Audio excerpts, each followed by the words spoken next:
Okay, good morning, good afternoon, good evening, and welcome everyone to the London Business School presentation that we're hosting, which is on the value of Masters in Financial Analysis program. My name is Hema and part of the recruitment team. I am today joined by Emily Carney and Kelly Elmer, who are both part of the MFA program. Emily is our senior program manager for the program, and Kelly is the career lead for the MFA. And I'm now going to hand it over to Emily, over to you, and she is going to walk you through, and then followed by Kelly, and then we will have the Q&A where we're happy to answer all your questions. Thank you very much. Thank you, Hema. So as was just said, my name is Emily Carney. I'm the Senior Program Manager for the MFA Program Office. Just to give you a little bit of a heads up, the Program Office is the face of the MFA program for you when you join us here. We will be here to support you academically and pastorally through your journey from us from orientation day right the way through to when you graduate and become an alumni with us. So today I'm going to be talking to you about the school as a whole, your MFA curriculum, what that looks like, what the busy crunch points are going to be for you. Then we'll spend a bit of time talking about the experiential elements of the MFA course, and we'll finish up with some discussion about the essay, the conferences, the student-led events that happen, and then with a Q&A for you to ask anything you wanted to ask about the course, career centre, or the admissions cycle. So at LBS, we aim to have a profound impact on the way the world does business. And how we do this is through our three main pillars. So the first of which is our London spirit. So we're here, our campus is in the heart of London, in the heart of a financial hub. So we leverage that in our courses and our experiential programs as well. So we have a London experience where we'll be leveraging the connections we have with businesses in London to get you some real world experience. We also have our global network. LBS is a truly global and diverse business school, and we are proud of that, and we encourage that through everything that we do. And our gifts, our global experiences are a huge part of that global network. And finally, it's our powerful learning environment. This is underpinning everything that we do, our rigorous and integrated applied curriculum and our world-class faculty. Your classroom isn't just the faculty and you sitting there and listening. We really encourage and foster a diverse and engaging teaching experience. You'll be taught by world-renowned faculty who work at the forefront of business and global research. You'll have practical learning experience both in and out of the classroom. And you'll have access to companies and live business projects. So there is a business project elective. There's also, like I mentioned, our London experience, which is our London Business Challenge Week. And I'm going to be talking a little bit about that later. And there's also things like our entrepreneurial summer school, where you'll have practical ability to put what you've learned into practice. We also have electives, which are cross-program, and you'll have access to learning cross-program, not just within your MFA cohort. And we also have personal and professional skills development, which underpins all of your learning on your programs. I want to give you a bit of stats for our current MFA class to give you an idea of what the class would look like. So currently this year, we have 157 students. We actually graduated this class last week. And for the MFA 2021 class joining us this September, it looks like these numbers are going to raise quite significantly to about 220. So maybe when you guys join us, we'll be even larger. We have around 31% women and 42 nationalities across all sorts of regions across the world. You'll also notice that the undergraduate study discipline, there's a range. Normally everyone's around the accounting, finance, business management, economics, but we do have a range of undergraduate study disciplines. And this gives us a truly global mindset in your classroom discussions. Within each of your cohorts, you'll be split into streams, and then each stream, you will have a study group. Study groups are between 5 and 6 students, and you will work within those study groups for your whole first semester, and you'll get a new study group in your second semester. And every group project that you have, you work with this study group. So you within the study group, you'll have a range of nationalities, gender, undergraduate backgrounds. So you're going to have a lot of different perspectives, and you're going to be exposed to a lot of different ideas and experiences and learn to think differently and to challenge one another. We do understand that sometimes working in quite diverse groups can be challenging. So we will support you through this. There are a number of modules and additional resources available to support you through this. The study groups are a huge part of your MFA, and they really do give you the building blocks that you need to use those interpersonal skills, and you will use them as a resource to support you as well throughout your year. So it's a really invaluable tool that we use. Now I'm going to talk to you a little bit about the actual curriculum and what the year will look like for you. So this is the overview of just your academics. So on top of this, you have all of your student-led events, all of your clubs, but this is the academics. This is the bread and butter of your course. So you'll see that there is some pre-term work.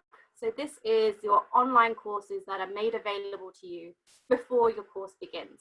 And this is to make sure that everyone is up to the same standards, so that when you start your foundations and core courses, you can just hit the ground running and go straight into them.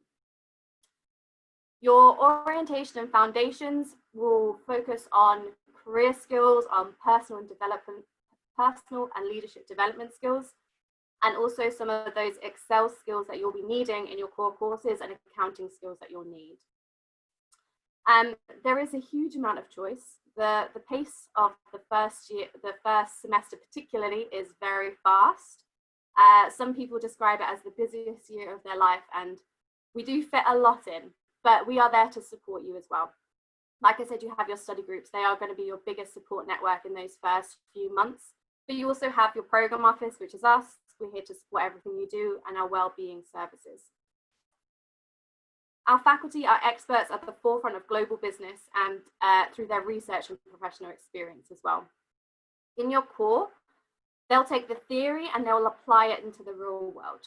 So in your classroom, you'll apply your learning through case studies, classroom discussions, and we always hear amazing feedback, particularly about corporate finance, which is run by Professor Alex Edmonds, who actually won the teaching award this year for his excellence in teaching, and that was voted for by the MFA class.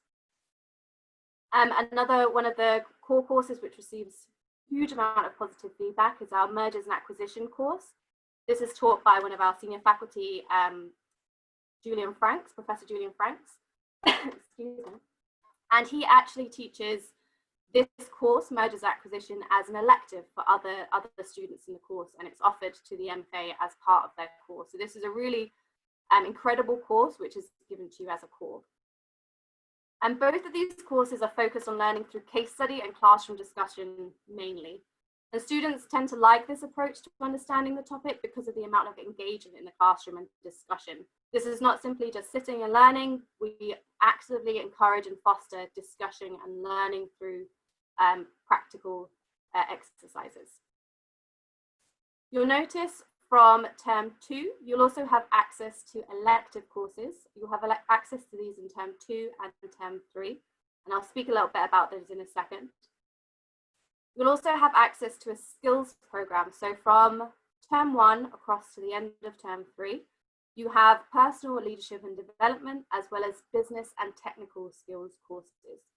And this portfolio includes interpersonal, numerical, and digital skills courses that run alongside your core academic requirement.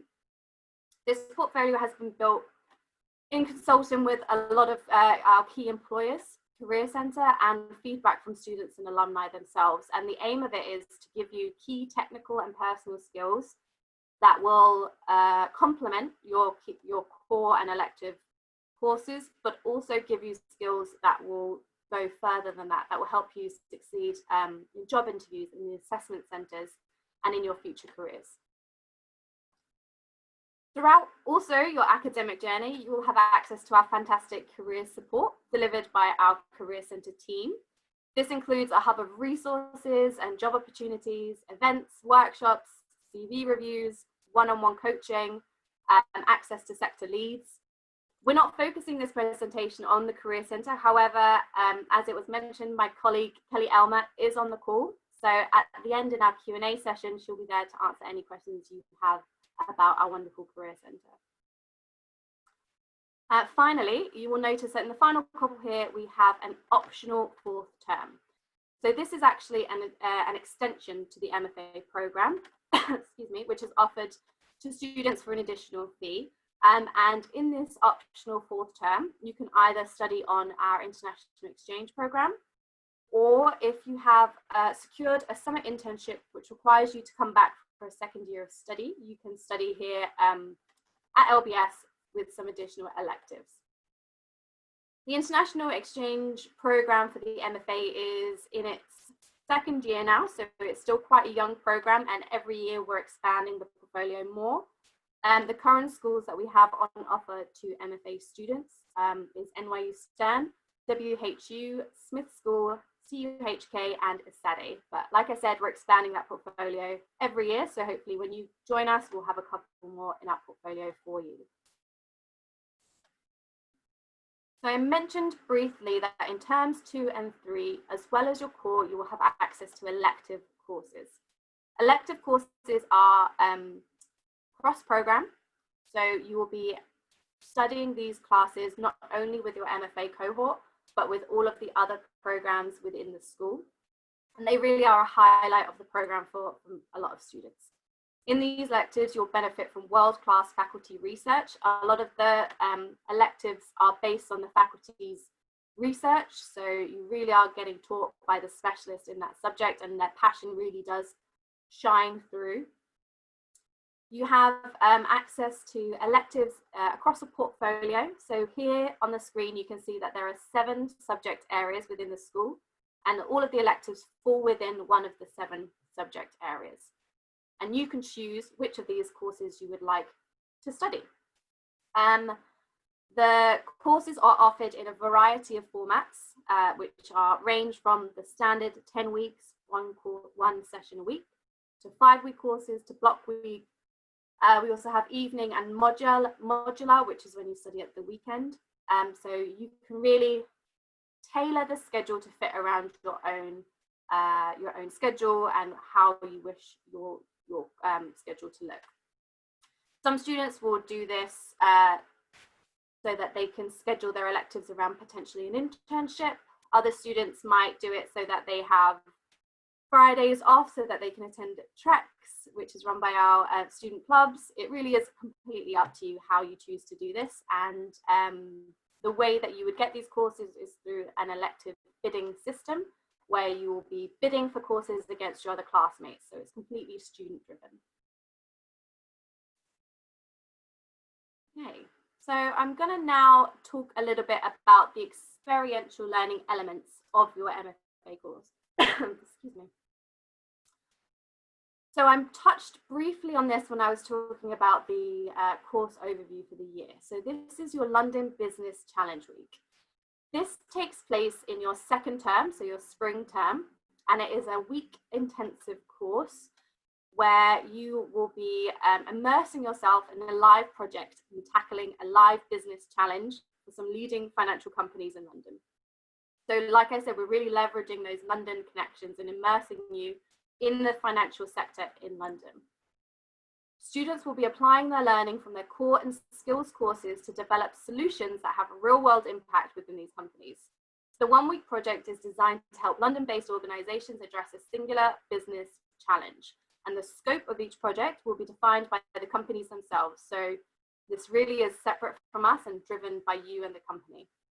You'll be working in groups, and you will have a mentor from each of the companies who will be allocated to advise you through the project and give you their sector expertise.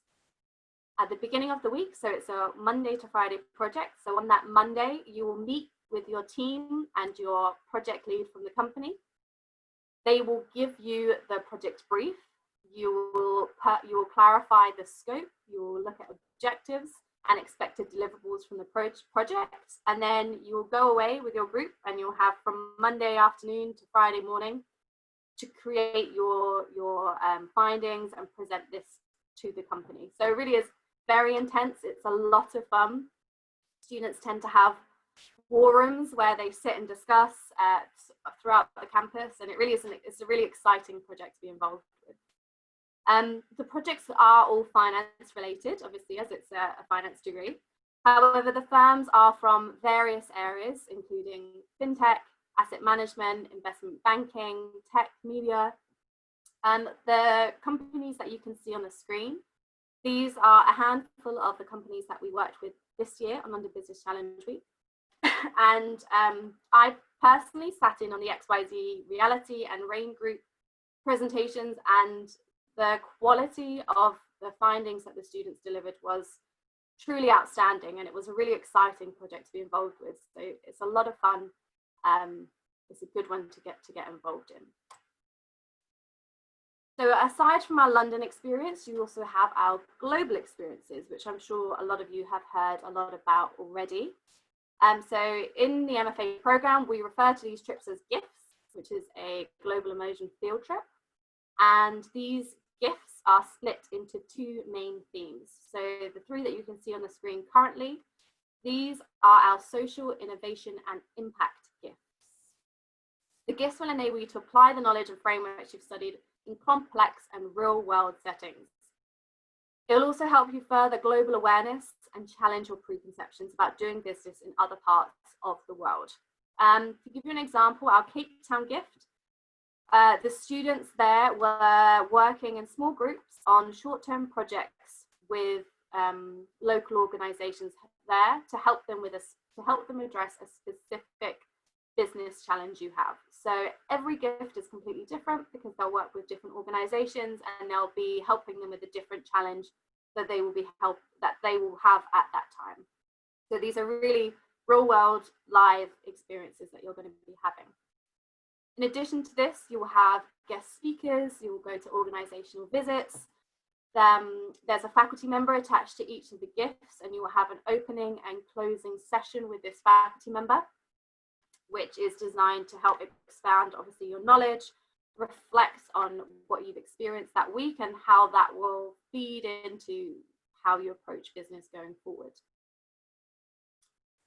The other theme for our gifts is the tech and entrepreneurship gifts. So within these, we have San Francisco, Tel Aviv, and Beijing. These three are relatively new to the MFA portfolio. This was the second year that they ran this year. San Francisco particularly was previously a global experience for the Sloan program, which is our more mature students program within the school. And the theme was digital disruption in business model innovation. And in this, students gained understanding of how companies use digital innovation to build competitive advantages and how they're surviving these digital disruptions in their own industries. I also heard from my colleagues that Tel Aviv this year was a real highlight. In this particular gift, students learn about how historical and socio-political environments help shape the industries there. They learn about some of the key industries and innovations, and also how some of the implications that affect business and society in that region. So it really is, I mean, the gifts are fabulous. If you have questions about this at the end, I'll happily talk about it for hours. They really are a fantastic part of the program and give students opportunities to immerse themselves, use that learning that they have, and also expand their minds a little bit and challenge the preconceptions they may have about those particular regions. Finally, I want to talk to you about student experience. So this is the piece that's actually separate from my team and what we do. So my team manages your academics and everything that you do relating to your degree. The student experience piece is everything that surrounds that. So this is driven by our essay. And within the student experience, I'm going to narrow it down to three main pieces, which is conferences and speakers, essay, and student-led events. So the essay it represents the students' interests and concerns and runs social events and supports the clubs. There are over 75 clubs within the school, and they run over 1,000 student club events every year. So there's a lot happening. For the SA, the big events that they run are celebratory events, including Tattoo and the Summer Ball.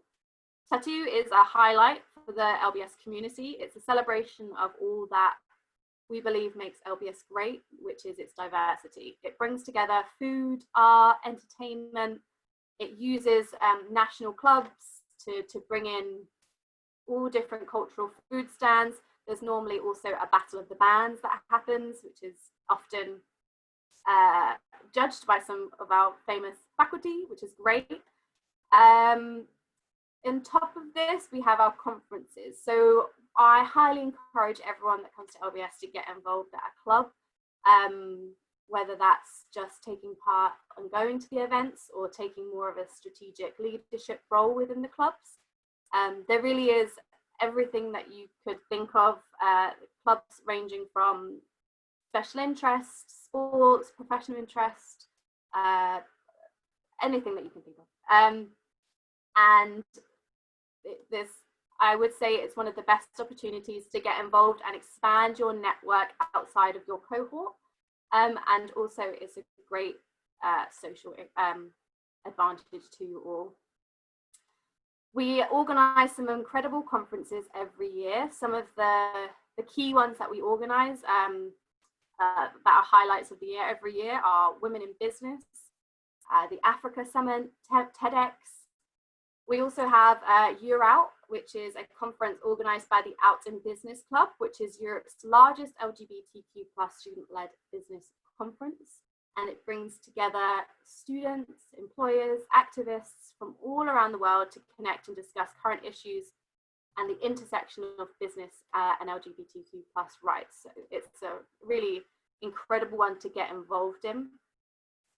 I realise that I have limited time and there truly is an overwhelming amount of things that you can get involved in whilst you're here on campus. So take your time looking at what we have to offer. There's a huge amount. Make sure that you put your academics first. But the student experience piece at London Business is truly exceptional. There's a lot to get involved in. Some may say too much to get involved in, but there's just incredible networks for you to harness and to get involved with there. So that's it from me. I'm gonna open the floor up now. So like I mentioned, we have Kelly Elmer from the Career Centre here.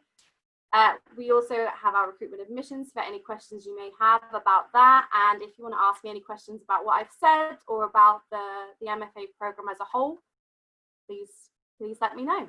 Thank you. So there's no questions coming in, but guys, don't be shy. This is your opportunity to really get the most of us. Okay, one's come in. So it's a question from Sanskriti. What are the GPA and GRE requirements for the MFA program? So the GPA is 3.3. Kelly, sorry, Emily, just back me up on this one.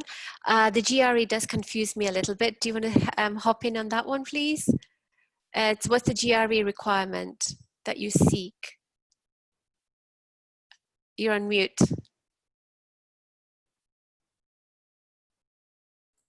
I'm not actually sure on that one. That would be RNA. Sorry, confused. So I would say, sorry, Sanskriti, it's a GMAT of 711. So I can come back to you and confirm the GRE. But yeah, the GMAT is about 711. So I would say on anyone who's looking at the test scores to come in, please aim high. Look at it as a longer term investment and not just to get into your business school. A question. There's a question about elaborate on the block weeks. I take it that that's yours, that Emily? Would be for me. Yeah, my pleasure. So block weeks are a format of the electives. So the elective courses run in a number of different formats, but they all have the same credit weighting and there is the same number of hours associated to each format. It just depends how you wish to study. So a block week course is a full semester course condensed into 1 week. So you'll be studying 2 sessions back to back with a break in the middle for 5 days a week, and then you'll do your exam on the final day, that Friday. So it's a full course condensed and it's intense, and you'll have all the same content that you'd have in a 10-week course, but just in that 5-day format. Brilliant. There's a question from Pravina. It's a question, I think both of you could hop in there. Can you just tell me a little bit about the internships and the exchange program? Yes, so I can talk to you a little bit about the exchange program, and then Kelly can talk a little bit about the internships, if that's okay with you, Kelly. Okay. So first of all, the exchange program. So the International Exchange Program is an application-based program. So you will apply for it in your spring semester, and then you will study in that 4th term, which is the optional extension to your MFA program. There is a cost associated with studying for that additional term, so you need to take that into account. And the exchange program is a full-time exchange program for 1 semester. So from the end of August to December, you would be studying intensely at a different institution, and you would be studying the equivalent of 3 LBS electives, which is around 3 to 5 courses at that partner school. And Kelly, do you want to talk a little bit about the internships? Yes.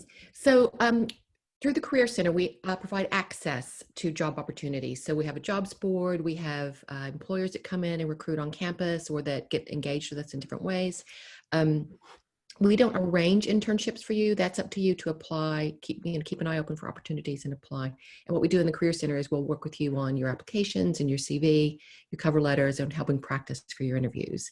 Most of our students will do, if they don't, they'll either apply for a full-time role, or a lot of our students will do internships in the summer following their graduation, because that's the best way.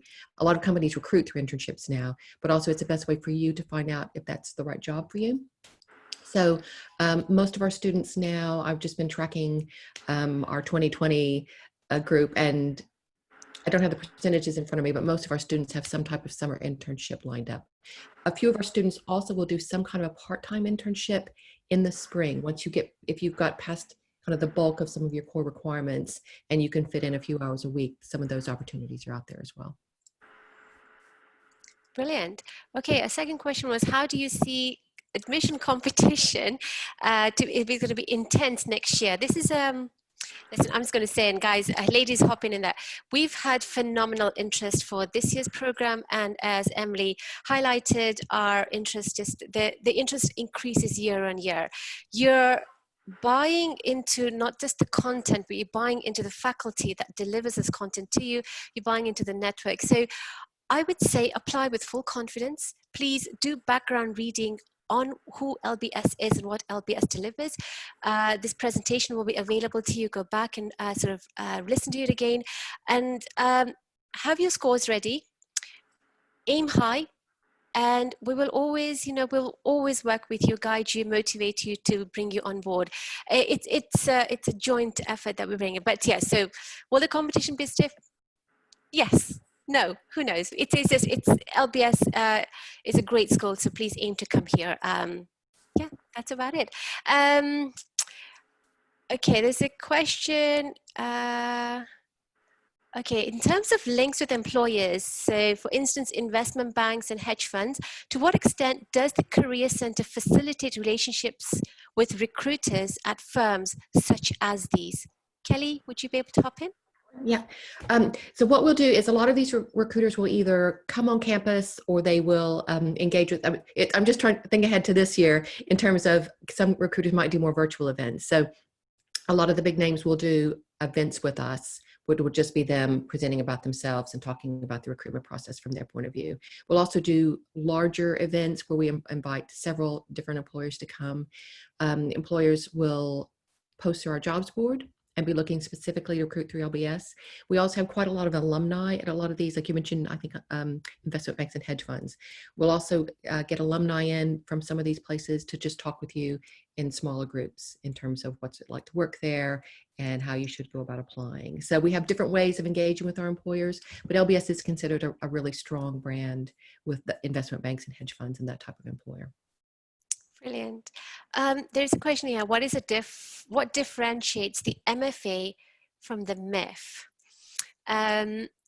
offered by LBS, except of course the work experience required? Emily, are you able to sort of expand on this one? They understand that there is the numbers of years of work experience is different, of course, but what else sets us apart? Yeah, so it really is to do with where you are in your career. So the MFA is aimed at students who are entering the job market or within their first few years.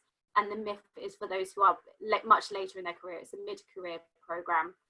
The Masters in Finance is also, it's quick. It's designed to give you all the tools you need to get back out into the job market as quickly as possible, whereas the MIF is as a 2-year full-time project. So it's a much longer process, and it's for those who are much later in their career. Brilliant, thank you. Raka, you said, is there a preference between GMAT or GRE? For LPS, not really. Both are equally viewed on equal ground. It's just that some prefer to do the GMAT and the GRE is someone else, some other preference. So no, we don't have more weight on one over the other. In terms of the emphasis in the verbal and quant sections, there's like a test simulator on the website. All of these pieces have an importance in their own right. So please don't think that by scoring higher on one and then less on the other. It's just, look at it as your personal learning. And if you deliver sort of good score across in the verbal and the quants, it is for yourself, because that learning, that confidence that you get helps you in the content of the program. So please give it value across the whole test. I hope that answers your question. Okay, let's see the questions. Ladies, if you see any questions that are really screaming at you, please hop in. So I might just jump in because I've noticed that there's a couple of follow-up questions about exchange and the internship. Yeah. So just highlight those. So there's a question about the exchange essay. So the international exchange is application based on your spring term. The essay will be based on you personally, and it'll ask you why you want to study at the particular school and how you contribute to the LBS community and how you will contribute to that school's student community as well. It's a 1,000-word essay. It's not long at all, and it will be peer reviewed and marked by the program office as well. But that is going to be your spring semester, so there'll be a briefing about that. We will talk to you about that. We'll give you a lot of information about that in the autumn term when you start. That's not something to worry about just yet. There was also a follow-up question regarding the internships and the 4th term. I've lost it now though. The question was, if we have an internship that requires us to return for a 2nd year, do we come back to do the 4th term? Yes, that is correct. So some internships will stipulate that they have to have you come back for a 2nd year of study, and you can take that internship provided you do the 4th term here at London Business School. Brilliant. There's a question, and Emily, you can answer, how do the study groups work? Is there flexibility after being formed besides the certain group sort of ground rules for functioning? Go ahead. Yes and no. So there is a lot of work that goes into allocating them. We have a balance of gender, experience, nationalities, and once we allocate you to those study groups, you're fixed in that study group for a semester. There are some cases where students have difficulties in their study groups. However, we would not remove you and put you in a different study group. We would be, unless we absolutely had to. Our focus would be on increasing the communication with that study group, looking at why there's a potential miscommunication or something's not working. We'd be looking at why that is and how we can resolve that. The study groups are simulating a real world situation. When you start a job, you may be working in a team with people you don't particularly get on with, and learning how to tackle that in an appropriate way is a huge skill that you will learn in those study groups. I have to say it is rare that we get those issues. Study groups tend to work well together, and they provide a great support network as well. So you form quite close bonds with your study group, and they're a support for you during a quite intense few months of studying. Brilliant, thank you. Go ahead. Can I add to that? And then I've got a couple of questions I want to jump in on. On the study groups are a really amazing, it gives you some amazing examples when you can use in your interview process. When interviews ask you things like, tell me about when you dealt with a difficult situation and you tried to bring people together, or work with someone who's very unlike you. These are kind of a nice little lab of, immediate answers that you can give on how you're working with people from different backgrounds and different personalities. So while it'd be great to have a study group that worked really smoothly, sometimes if you have a difficulty within a study group and you want to smooth that over, that's a really nice learning experience that you can use in your interview process. There's a couple of questions I just want to refer to. Someone's asking which is more suited for a career in investment banking, the MFA or MEM. And I see both MFAs and MEMs go into investment banking from the program. I guess it's a matter of thinking about what you already have in your experience, maybe what your undergraduate degree was, or what your work experience is, and what you want to complement that. Do you want to round out with a MEM to get broader business experience, or do you need, well, we had someone this year who was, her undergraduate was literature and film. So she wanted to go into investment banking. So she did the MFA because she needed a lot more technical grounding than what she had from her undergraduate. So think about the kind of mix of skills you want to have, and then also how you then add to your skills with your electives. And then there's been a few questions on essentially employment outcomes, how many people get jobs, that type of thing. I would encourage you to look on the website, LBS website, to look at the employment reports for the different programs. And in the back of those, it will show you a list of employers that hired from that program that year. And it will also give you percentages of students who had job offers or had accepted jobs at a certain point after the program. So that is all out there on the web pages. Brilliant. Ladies, just hop in on all the questions, and I'm just happily typing away answers to the other ones. If you see anything that's really screaming out at you, because there's a lot of questions here, so please, if you see anything, there's a question, whilst he said, Sanskrit, you asked about, does the essay prompts change every year?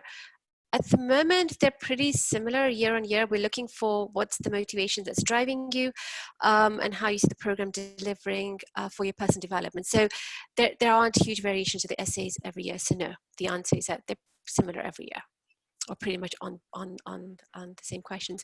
Anything else you see, ladies? There's so many. Yeah, go ahead, please go ahead. I'm going to jump in. There was a question here about the Entrepreneurial Summer School. So the Entrepreneurial Summer School is an application-based elective, and we actually have very few of these types of electives. As I mentioned previously, normally electives, you would bid for these in our elective bidding system, but for this particular elective, it's a written application which is submitted to faculty, and the faculty member decides who will be on this course. And the course runs over the summer, so if you're looking at an internship, then this would obviously clash with that. And it is a way for you to bring an idea that you may have for a particular entrepreneurial venture, and you can discuss your ideas with peers, with the faculty, with practitioners, and it's a fantastic way to develop that idea into whatever you need it to be. So it's a brilliant elective, it's application based, and it's great for those who have an idea for an entrepreneurial venture that they want to explore further in that academic setting. Please go ahead. I had a question, I've just lost it. Sorry, it was about swapping an internship. Sorry. For students coming in, I'll just answer this one. Bear with me. Did we ask, there was a question about how does study groups work? Will they be flexible after being, oh no, sorry, we answered that one. Okay, Ria, there's whilst you look at the questions, ladies, I'm just going to, Ria, how can I review my CV with the admissions committee? What happens, Ria, is that you submit your CV via our website, and the recruitment team will review it. They will come back to you with their guide. If you are aligned to the program, we will say yes. If we feel that you're more aligned to maybe a master's in management instead, then we will advise you accordingly. So that's the route you should take. Upload your CV for review, and the recruitment team will then take it forward.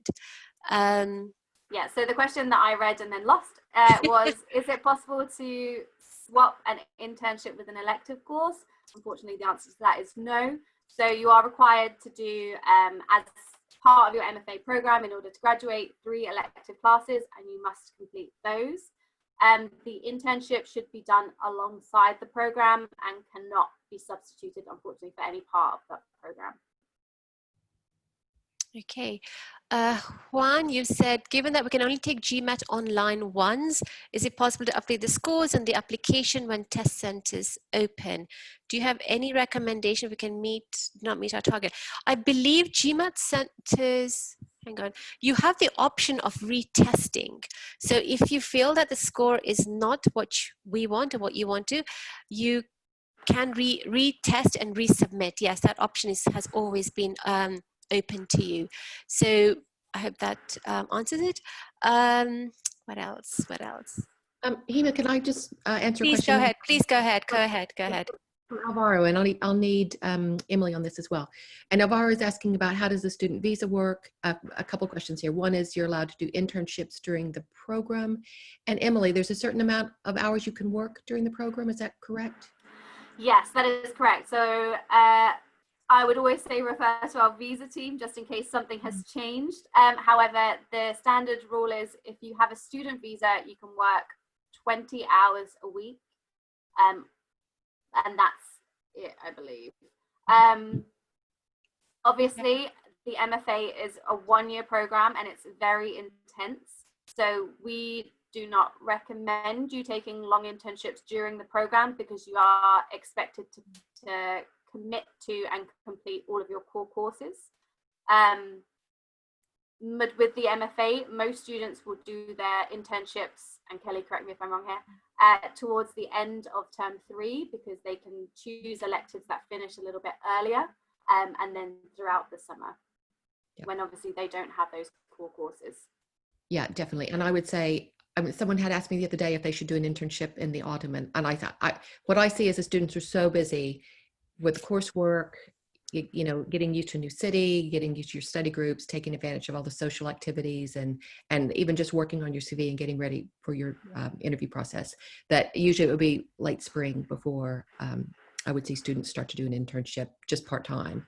And then Alvaro also had a question about how do the visa situations work for full-time, and are students who need visas at a disadvantage? And as Emily pointed out, you'll need to be checking the visa team and visa information, because that's all changing a bit.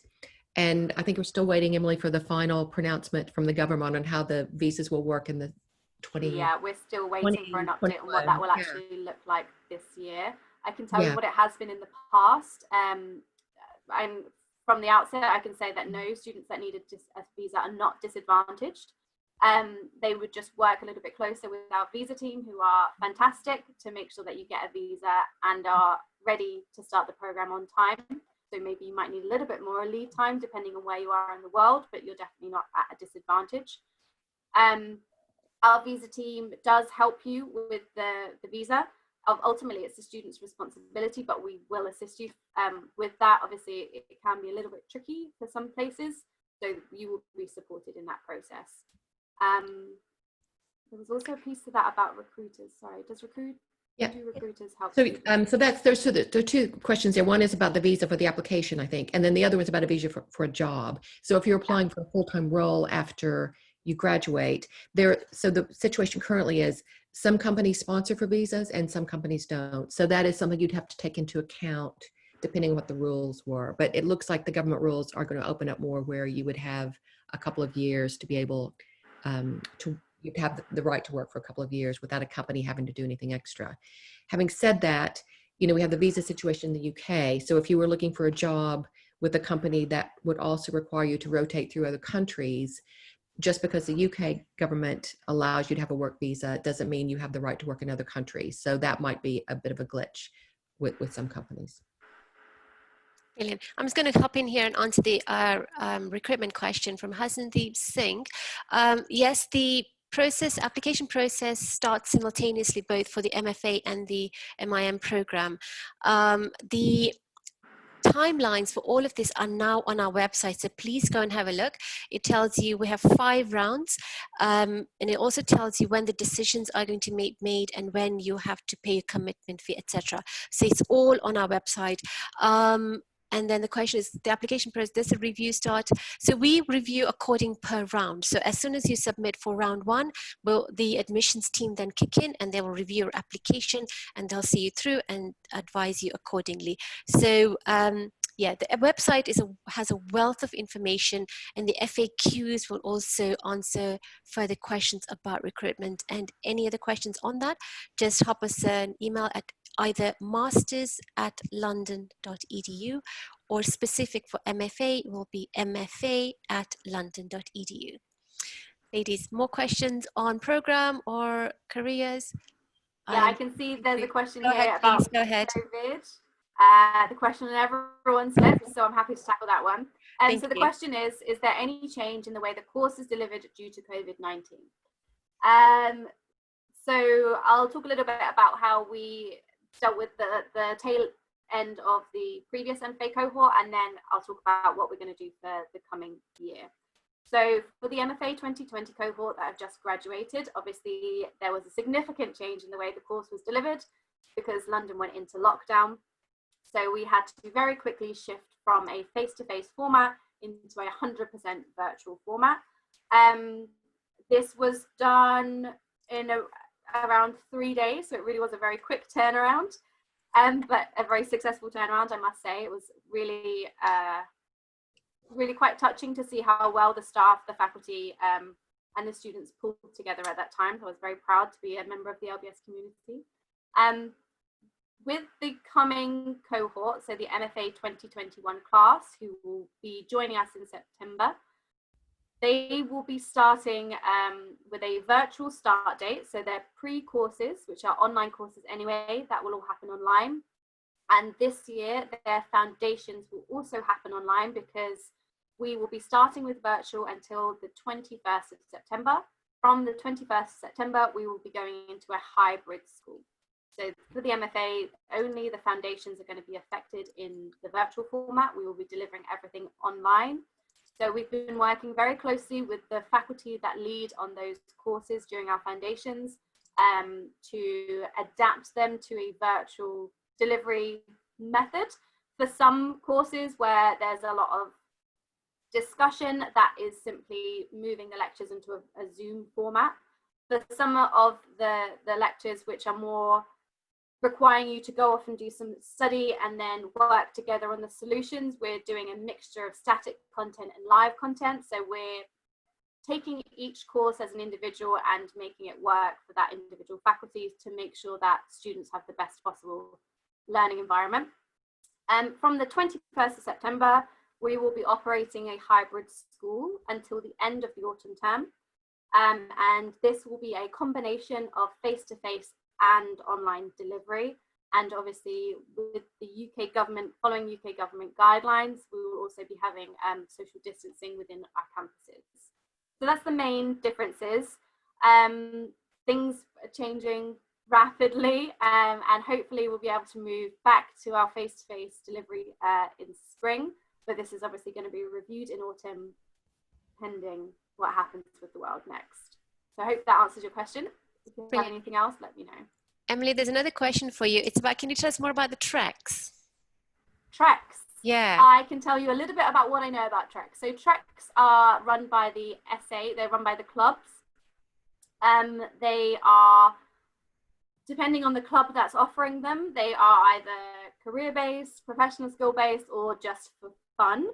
What I would say is the treks are not part of your MFA degree, so you need to be looking at when those treks run as to whether or not you were able to attend them, as some of them will directly clash with your core teaching. Yeah, so they're essay run, they're to do with the clubs. There are a lot of them, and they range, they really are, so many of them I can't even. So the main ones, I believe, are the Silicon Valley track, which is obviously a professional skills one. There's the Japan track, which is a hugely popular one, which is both cultural and professional. And then another popular one, which is purely social, is the Greek track, which is just, from what I understand, a boat party. I'm just going to add to that one, just from previous conversations I've had with students, is that all this track, it is the opportunity to network and really get to immerse yourself with people who are not part of your inner group. But yeah, so if you're able to do it, and if it fits in with your timetable, it is definitely worth considering it. There's a question also in the style of the delivery of the lessons. I mean, example, are they big, small? They're kind of in class discussions like this. I know they vary faculty to faculty, but Emily, if you can throw some more light on it, it'd be great. Sorry, I missed the question. Sorry, the question, the style of the delivery of the lessons. Okay, so that, I mean, really is dependent on faculty. So it's however their style of teaching is. As a general rule of thumb, all courses at LBS rely hugely on group discussion and dialogue. There's very rarely faculty who will just lecture at you for 3 hours. A lot of it will entail you having an open discussion and dialogue with that faculty member. And that's kind of the base of the lectures. Some more than others. There are some courses which rely almost entirely on group participation, and there are others which are a mixture. It is completely dependent on the individual faculty member. Brilliant. I'm going to answer, it's a recruitment question. It's a Raka. If you're coming from a non-finance, non-economics undergrad degree, what is it that we look for in your application? So for the MFA, it really does help if you have some confidence in finance. And Emily, come in here, Kelly, come in here, because I think if you come in completely blind, the program content is intense, and we want for you to have the best experience. If you're going to be catching up, is it going to have the value that you seek? So be objective in your final decision, because there are other programs that you can consider, which is the Master's Management, and then take on finance electives.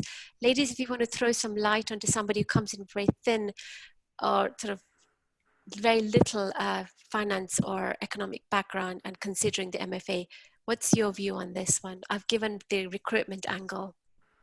It's, from a program office perspective, it's a very, very finance heavy program. The faculty will expect you to have a base level of knowledge. However, when I showed you the overview of the program, the pre-courses and the foundation, that is designed to make sure that everyone comes up to that level. So if you are one of those students that has maybe less financial knowledge than another student, then I would tell you to really throw yourself into those pre-courses and foundations. There's a lot of additional reading and projects that faculty will make available, and take advantage of those resources. But bear in mind that it is a financial program. The faculty will expect you to be able to keep up with that financial knowledge. However, we do have students from a non-quantitative background that are on the program at the moment and are doing very well. It's just that you may need to put in a little bit more effort at the beginning of the program with those courses that will bring everyone up to the same level. Sure. Maybe Kelly, there's a question here. It's actually the same individual. What are the career opportunities in the MFA programs? I'm taking it, what career do the MFA grads then move into, or the kind of choices they make? And again, I would refer everyone back to the employment reports online, which will show you each class and what employers hired out of each class. We see a lot of our MFAs go into banking or consulting, technology roles, and that could be a variety of things. We have someone who's gone to Procter & Gamble's finance trainee program coming up. Luxury goods, diversified, there's all kinds of finance roles, or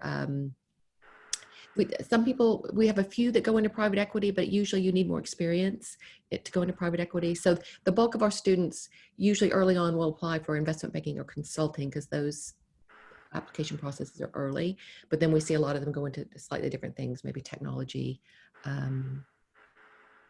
finance and different diversified companies. So it's a bit of a mix, but again, do take a look at the employment reports online to see what companies have hired out of the programs, because that's quite interesting. Brilliant. Let's see what I else. can also say another thing. On LinkedIn, Go ahead, please. Yes. if you go onto LinkedIn, there's an alumni tool. If you go to the LinkedIn London Business School page, on the left-hand side, go down the menu, it says alumni. Click on that, and you can search then based on different locations or different graduation years to see where LBS graduates have gone. That's quite interesting, and where they're working with. I love that bait because That's great. Yeah. because I look at it, it's just interesting. I'm not looking for a job, and I think it's really interesting. So that's well worth looking at. And also, every one of you out there, speak to our alumni, speak to our current students, because they are always happy to share their journey. We give you this perspective from the LBS, it's an LBS perspective. Those individuals have gone through everything and they're happy. And we don't filter what they say because we have such confidence in what the school is delivering. So it's a really good tool for you to, like, as Kelly mentioned, go to the LinkedIn on LBS and source these alums, or on our website, there are current student profiles, and they again will answer a lot of your questions from a student's angle. And can I just say, yes, please go ahead. If you do try to link in with someone, always put a personal message. Don't use the default.